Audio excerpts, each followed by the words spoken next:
Okay, students, I hope you have understood the story of Aladdin magic. Actually, Aladdin was a lucky guy.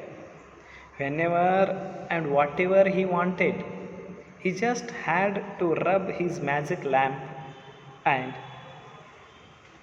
whatever he want, the genie will fulfill his wish. When he rub the lamp, the genie will appear and the genie will ask the Aladdin to tell his wish that what he want.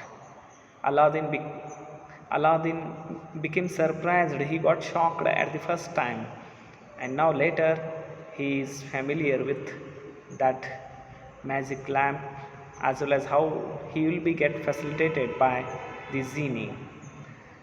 So with this story, with the help of this story, let me pause a question before us. Let me rise a question before us.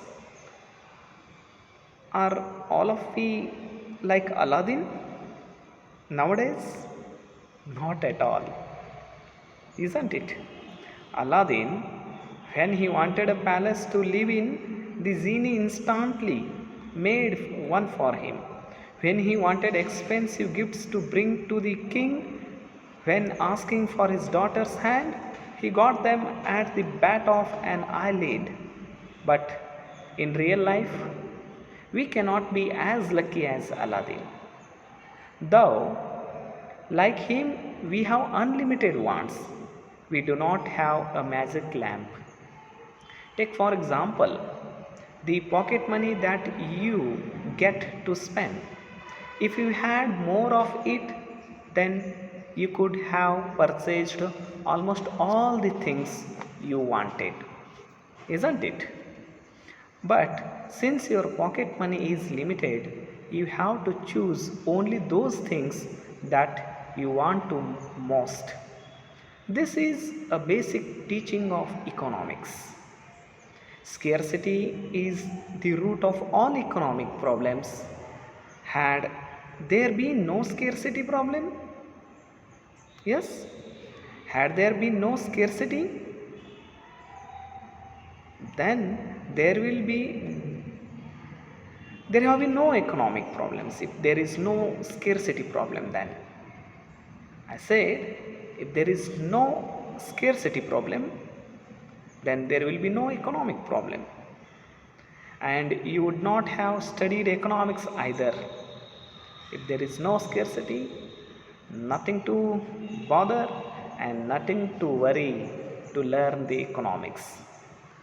If you in your daily life you can face various forms of scarcity. The long queues at a railway booking counters, crowded buses and trains, shortage of essential commodities, the rush to get a ticket to watch the new film, etc., are all manifestation of scarcity. All are the reasons for scarcity. So, if resources are limited and wants are unlimited, if resources are limited and wants are unlimited, and what happens?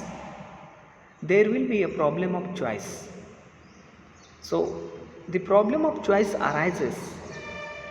The problem of choice arises when the resources are limited and when we have unlimited wants. Obviously we have unlimited wants, and that is what, because of the unlimited wants and we have the limited resources, it makes us to go through making a choice of the wants. So therefore the limited resources and unlimited wants leads to problem of choice, and that is what through Aladdin magic story we have learned that we are not blessed n number of resources. We have scarcity resources with us. So there will be a 4 marks question on it. You be remember that there will be a 4 marks question on it. We have to go through writing that scarcity is the root of all economic problems, and that can be studied with the help of the Aladdin magic story. In a concise way, we have to brief out the story, and later we have to add examples of pocket money as well as the examples as I have listed here in this slide, and later we have to finalize here resources are limited and the wants are unlimited. That leads to problem of choice. ಪ್ರಿಯ ವಿದ್ಯಾರ್ಥಿಗಳೇ, ಕೊರತೆಯು ಎಲ್ಲ ಆರ್ಥಿಕ ಸಮಸ್ಯೆಗಳಿಗೆ ಮೂಲ ಕಾರಣ ಎಂಬುದನ್ನು ಒಂದು ಕಥೆಯ ಮೂಲಕ ಚರ್ಚೆ ಮಾಡ್ತಾ ಬಂದ್ವಿ. ಅಂತಂದರೆ ಕನ್ನಡದಲ್ಲಿ ಅಲ್ಲಾದಿನ್ ಆ ವ್ಯಕ್ತಿ ತನ್ನ ತಂದೆ ತೀರ ಹೋದ ನಂತರ ಹೇಗೆ ಆ ಒಂದು ದೀಪವನ್ನು ಪಡಿತಾನ, ಆ ದೀಪವನ್ನು ಸ್ವಲ್ಪ ರುಬ್ಬಿದ ನಂತರ ಆತನ ಎದುರು ಒಬ್ಬ ಭೂತ ಕಾಣಿಸ್ಕೊಳ್ತಾನೆ. ಆ ಭೂತ ಕೇಳ್ತಾನೆ, ನಿನ್ನ ಬಯಕೆಗಳು ಏನು? ಆಗ ಅಲ್ಲಾದಿನ್ ಹೇಳಿದ ಎಲ್ಲ ಬಯಕೆಗಳನ್ನು ಕೂಡ ಆ ಭೂತ ಈಡೇರಿಸ್ತಾನೆ, ಪೂರೈಸ್ತಾನೆ. ಆ ಒಂದು ವಿಡಿಯೋದಲ್ಲಿ ನೀವು ನೋಡಿದ್ರಿ, ಅಲ್ಲಾದಿನ್ ಬಯಸಿದ್ದು ವಾಸಿಸಲು ಒಂದು ಅರಮನೆ. ಆ ಭೂತ ತಂದುಕೊಡ್ತಾನೆ, ತಕ್ಷಣವೇ ತಂದುಕೊಡ್ತಾನೆ. ರಾಜನ ಮಗಳನ್ನು ವರಿಸುವ ಸಲುವಾಗಿ ದುಬಾರಿ ಉಡುಗೊರೆಗಳನ್ನು ರಾಜನಿಗೆ ಕೊಡಲು ಬಯಸಿದಾಗ ಅದನ್ನು ಕೂಡ ಕಣ್ಣು ಮುಚ್ಚಿ ತೆರೆಯುವುದರ ಒಳಗಡೆ ತಂದುಕೊಡ್ತಾನೆ.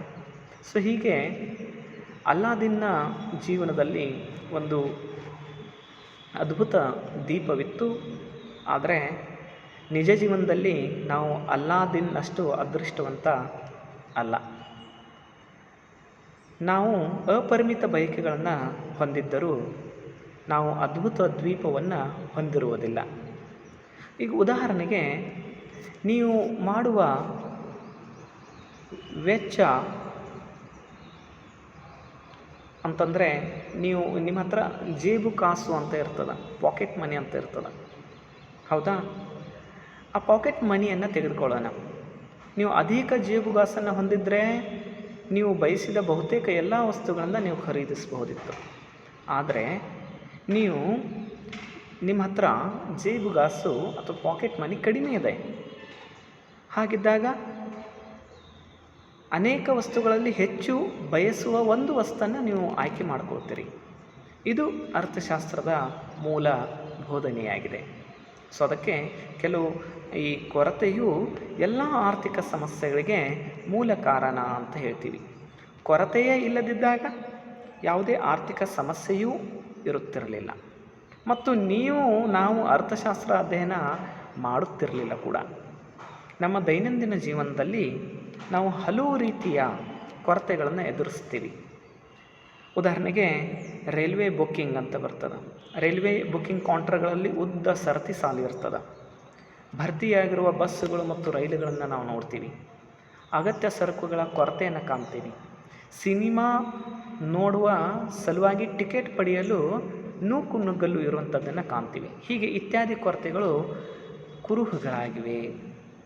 ನಾವು ಕೊರತೆಯನ್ನು ಎದುರಿಸ್ತೀವಿ, ಏಕೆಂದರೆ ಬಯಕೆಗಳನ್ನು ತೃಪ್ತಿಪಡಿಸುವ ಸಾಧನಗಳ ಲಭ್ಯತೆಯು ಮಿತವಾಗಿವೆ. ಕೊರತೆಯ ಇನ್ನೂ ಕೆಲವು ದೃಷ್ಟಾಂತಗಳಿವೆ. ನೀವು ಉದಾಹರಣೆಯಾಗಿ ತೆಗೆದುಕೊಳ್ಬೋದು. ಹೌದು, ನೀವು ಕೂಡ ಕೆಲವು ಯಾವ್ಯಾವ ಕೊರತೆಗಳು ಅದಾವ ಎಂಬುದನ್ನು ನೀವು ಕೂಡ ಪಟ್ಟಿ ಮಾಡಬಹುದು. ಈಗ ಉತ್ಪಾದಕರು ಹೊಂದಿರುವ ಸಂಪನ್ಮೂಲಗಳು ಮಿತವಾಗಿವೆ ಅಂತ ತಿಳ್ಕೊಳ್ಳೋಣ. ಅದಕ್ಕಿಂತ ಮುಂಚೆ ಸಂಪನ್ಮೂಲಗಳು ಮಿತ ಪ್ರಮಾಣದಲ್ಲಿವೆ ಮತ್ತು ಬಯಕೆಗಳು ಅಪರಿಮಿತವಾಗಿವೆ. ಮತ್ತು ಮಿತ ಸಂಪನ್ಮೂಲಗಳು ಏನಾಗಿವೆ ಅಂತಂದರೆ ಪರ್ಯಾಯ ಬಳಕೆಯನ್ನು ಹೊಂದಿವೆ. ಹೌದಾ? ಮಿತ ಉದಾಹರಣೆ ಈಗ ಸಕ್ಕರೆ ಅಂತ ತಗೊಳ್ರಿ. ಆ ಸಕ್ಕರೆಯನ್ನು ನಾವೇನು ಮಾಡ್ಬೋದು? ಚಹಾ ಮಾಡೋದಕ್ಕೆ ಅಥವಾ ಸಿಹಿ ತಿಂಡಿಯನ್ನು ಮಾಡೋದಕ್ಕೆ ಉಪಯೋಗಿಸ್ಬೋದು. ಹೀಗೆ ಅಲ್ಲಿ ಆಯ್ಕೆಯ ಸಮಸ್ಯೆ ಉದ್ಭವಿಸುವಂಥದ್ದು. ಸೊ ಅದಕ್ಕೆ ಆಯ್ಕೆ ಮಾಡಬೇಕಾಗಿರುವಂಥದ್ದು ತುಂಬ ಮಹತ್ವದ್ದು ಅಂತ ಅನಿಸ್ತದೆ. ಮುಂದುವರೆದು ಉತ್ಪಾದಕರು, ಹೌದಾ, ಈಗ ಉತ್ಪಾದಕರು ಹೊಂದಿರುವ ಸಂಪನ್ಮೂಲಗಳು ಮಿತವಾಗಿವೆ ಮತ್ತು ಪರ್ಯಾಯ ಬಳಕೆಯನ್ನು ಹೊಂದಿವೆ. ನೀವು ದಿನನಿತ್ಯ ಸೇವಿಸುವ ಆಹಾರದ ವಿಷಯವನ್ನು ತೆಗೆದುಕೊಳ್ಳ್ರಿ, ಅದು ನಿಮ್ಮ ಪೋಷಣೆಯ ಬಯಕೆಯನ್ನು ಈಡೇರಿಸ್ತದೆ, ಹೌದಾ, ನಿಮ್ಮ ಪೌಷ್ಟಿಕಾಂಶದ ಒಂದು ಬಯಕೆಯನ್ನು ಈಡೇರಿಸ್ತದೆ. ಈಗ ಕೃಷಿಯಲ್ಲಿ ನಿರತರಾಗಿರುವಂಥ ರೈತರನ್ನು ತೆಗೆದುಕೊಳ್ರಿ, ನಿಮ್ಮ ಆಹಾರದ ಬೆಳೆಗಳನ್ನು ಅವರು ಉತ್ಪಾದಿಸ್ತಾರೆ.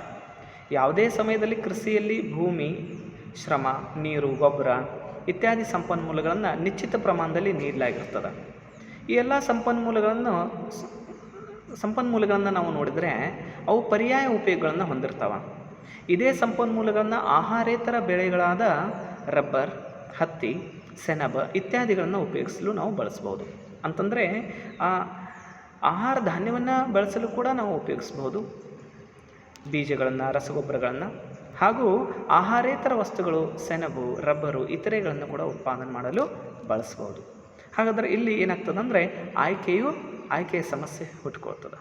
ಸೊ ಅದಕ್ಕೆ ಇಲ್ಲಿ ಸರಿಯಾದ ಆಯ್ಕೆ ಮಾಡುವಂಥದ್ದು ಅರ್ಥಶಾಸ್ತ್ರ ತಿಳಿಸಿಕೊಡುವಂತಹ ಪಾಠ ನಮಗೆ ಅಂತ ಹೇಳ್ತೀವಿ. Dear students, let me give you one more example. The resources which the producer have are unlimited and also have those alternative uses. Take the case of food that you eat every day. It satisfies your want of nourishment, isn't it? A nutritional food that you are required every day, that too in corona days, isn't it? Many of us are alert towards having a nutritious food instead of junk food, isn't it? The farmers employed in agriculture raise crops that produce your food. The farmers ultimately are the producers of food. At any point of time, the resources in agriculture like land, labor, water, fertilizer, etc. are given. All these resources have alternative uses. The same resources can be used in the production of non-food crops such as rubber, cotton, jute, etc. Thus, alternative uses of resources give rise to the problem of choice between different commodities that can be produced by those resources. Here, economics will teach us that how the limited resources which have alternative uses can be make a best use to meet our necessities first. First, we go through producing the food grains as a farmer, and later we think about production of rubber, jute, etc. So today we learnt a story of Aladdin, magic lamp, as well as the other examples. ಇವತ್ತಿನ ತರಗತಿಯಲ್ಲಿ ನಾವು ಅಲಾದಿನ್ ದೀಪದ ಕಥೆಯ ಮೂಲಕ ಕೊರತೆಯು ಎಲ್ಲ ಆರ್ಥಿಕ ಸಮಸ್ಯೆಗಳಿಗೆ ಹೇಗೆ ಮೂಲ ಕಾರಣವಾಗಿದೆ ಎಂಬುದನ್ನು, ಅದರ ಜೊತೆಗೆ ಇತರೆ ಕೆಲವು ಉದಾಹರಣೆಗಳನ್ನು ಕೂಡ ನೋಡಿದ್ವಿ. ಮುಂದುವರೆದು ನಿಮಗೆ ಕಳೆದ ತರಗತಿಯಲ್ಲಿ ನಾನು ಪ್ರಶ್ನೆ ಮಾಡಿದ್ದೆ, who is the father of economics ಅಂತ. I have asked you a question in my previous class, that is, who is the father of economics? And those who have made a communication with me in the online Google meeting class, at that time, that too particularly commerce students, yes, they have responded to me as the father of economics is Adam Smith. Do you remember Adam Smith? And the answer already you have taken. ಅರ್ಥಶಾಸ್ತ್ರದ ಪಿತಾಮಹ ಅಂತ ನಾನು ಪ್ರಶ್ನೆ ಮಾಡಿದ್ದಕ್ಕೆ online ಮೀಟಿಂಗನ್ನು ತೆಗೆದುಕೊಂಡಾಗ ಅನೇಕ ಜನ ಉತ್ತರವನ್ನು ಕೊಟ್ಟಿದ್ರಿ. ಅದು ಏನಾಗಿತ್ತು ಅಂತಂದರೆ ಆ್ಯಡಮ್ ಸ್ಮಿತ್ ಅಂತ ಆಗಿತ್ತು ಉತ್ತರ. ಸೊ ಅದಕ್ಕೆ ಈ ಭಾಗ ಮುಂದುವರೆದು ನಾವು ಇಲ್ಲಿಗೆ ಈ ವಿಡಿಯೋವನ್ನು ನಿಲ್ಲಿಸೋಣ. Thank you everyone for watching this video. You do subscribe to my channel and give a like if you are liked this video. ಎಲ್ಲರಿಗೂ ಧನ್ಯವಾದ. ನನ್ನ ಚಾನೆಲ್ಗೆ ಸಬ್ಸ್ಕ್ರೈಬ್ ಮಾಡಿ ಹಾಗೂ ಈ ವಿಡಿಯೋ ನಿಮಗೆ ಸರಿ ಅನಿಸಿದರೆ ಒಂದು ಲೈಕನ್ನು ಮಾಡಿ ಅಂತ ಹೇಳ್ತಾ ಇಲ್ಲಿಗೆ ಈ ವಿಷಯವನ್ನು ಮುಗಿಸ್ತೀನಿ. ಎಲ್ಲರಿಗೂ ನಮಸ್ಕಾರ, ಶುಭವಾಗಲಿ. Good day ahead. Thank you very much.